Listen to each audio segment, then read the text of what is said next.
ఇవాళ రోజు ఇప్పుడు తీసుకోవాలనుకుంటున్న టాపిక్ వచ్చేసి పెళ్ళి, అరేంజ్డ్ మ్యారేజ్, లవ్ మ్యారేజ్, అసలు పెళ్ళి కావాలా వద్దా, ఏమనుకుంటున్నారని.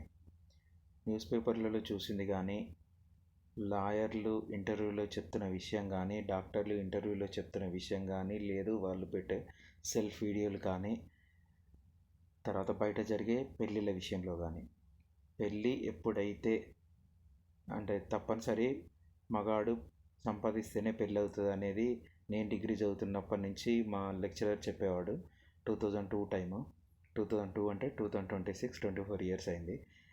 ఎవరైనా సరే మగాడు సంపాదిస్తున్నాడు, ప్రయోజకుడు, వాడికి ఆస్తుంది, ఆస్తి లేకపోయినా పిల్లాన్ని సాకుతాడు, భార్యను సాకుతాడు అంటేనే పెళ్ళి చేస్తారు. అది ఫస్ట్. అది కాకుండా ఒకవేళ వారసత్వంగా వస్తున్న ఆస్తులు ఉన్నా, లేదు వ్యాపారాలు చేస్తున్నా చేస్తారు.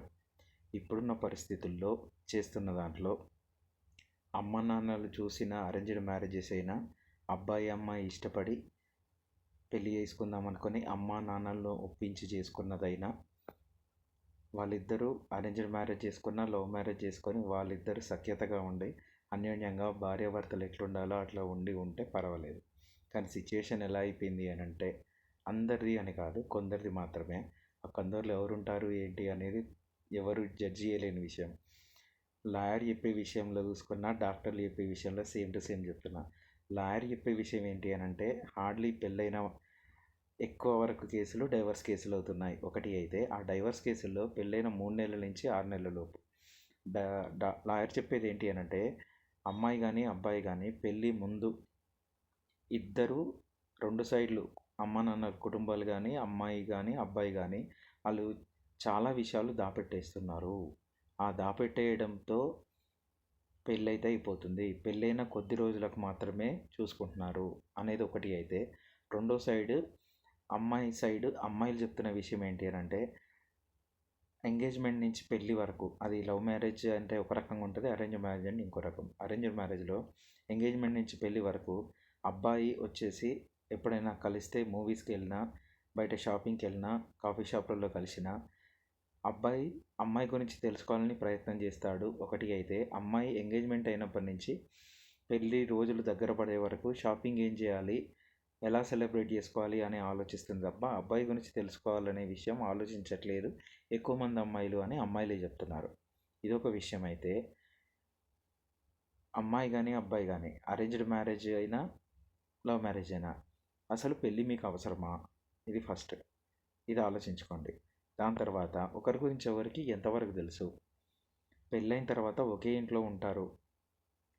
ఒకవేళ ఇద్దరు జాబ్ చేస్తుంటే ఒకే సిటీలో ఉంటే పర్వాలేదు. లేదు అబ్బాయి ఒక సిటీలో ఉన్నాడు, అమ్మాయి ఇంకో సిటీలో ఉంది, అబ్బాయి కోసం అమ్మాయి వస్తుందా రాదా? ఇది. మూడోది ఏంటి అని అంటే, అబ్బాయికి ఆస్తులు ఉన్నాయని అమ్మాయి తల్లిదండ్రులు అమ్మాయిని బ్లాక్మెయిల్ చేసి లేదా బెదిరించి పెళ్ళి చేసుకో, ఆస్తులున్నాయి, తెలిసినోడు అని చెప్పి ఆ టైం వరకు చేయగలుగుతారు అమ్మాయి తల్లిదండ్రులు. కానీ అమ్మాయి తల్లిదండ్రులు పెళ్ళైపోయిన తర్వాత ఆ అమ్మాయి అతనితోటే ఉంటుందా, అతనితో పాటు ఇంకెంతమందితో ఉంటుంది అనేది మీరేం జడ్జ్ చేయలేరు. ఒకటి అయితే కొందరు భర్తలు తన భార్యకి చెప్పి బయట తిరగడాలు, బయట సంబంధాలు, అక్రమ సంబంధాలు మంచివి కావని చెప్పినా ఆమె వినకపోతే ఇంకేం చేయలేక విడాకులు తీసుకోని పరిస్థితి ఉండి, ఎందుకులే విడాకులు అనుకునే భర్తలు కొందరున్నారు. కొందరు సాంప్రదాయబద్ధంగా విడాకులు తీసుకొని సపరేట్గా అయిపోయే వాళ్ళు ఉన్నారు. సో అమ్మాయిని బలవంతం చేసి బలవంతంగా ఎట్టి పరిస్థితుల్లోనూ కేవలం ఆస్తులు ఉన్నాయని మాత్రం పెళ్లి చేయకండి. ఎందుకు అనంటే 3 నుంచి 6 నెలల లోపు అమ్మాయి చెప్పే రీజన్స్తో సింపుల్గా విడాకులు తీసుకుంటుంది అని అంటే మీరు పెట్టిన ఖర్చు కానీ, మీరు కన్నది కానీ మొత్తం పోతాయి అవన్నీ. తర్వాత అమ్మాయికి సెకండ్ మ్యారేజ్ అనేది ట్యాగ్ పడిపోద్ది, అబ్బాయికి అలాగే పడిపోద్ది. మీరు ఎన్నో సంవత్సరాల నుంచి పొదుపు చేసి పెట్టుకున్న పెళ్లి ఖర్చులతో పాటు అప్పుల మీద పడ్డం కానీ, మీరు చాలా ఆస్తిపరులైతే అవేం పెట్టకపోయినా లాయర్ ఖర్చులు, కోర్టు ఖర్చులు అవుతాయి. సమాజంలో కానీ మీ కుటుంబ సభ్యుల మధ్య మీకే కష్టమవుద్ది.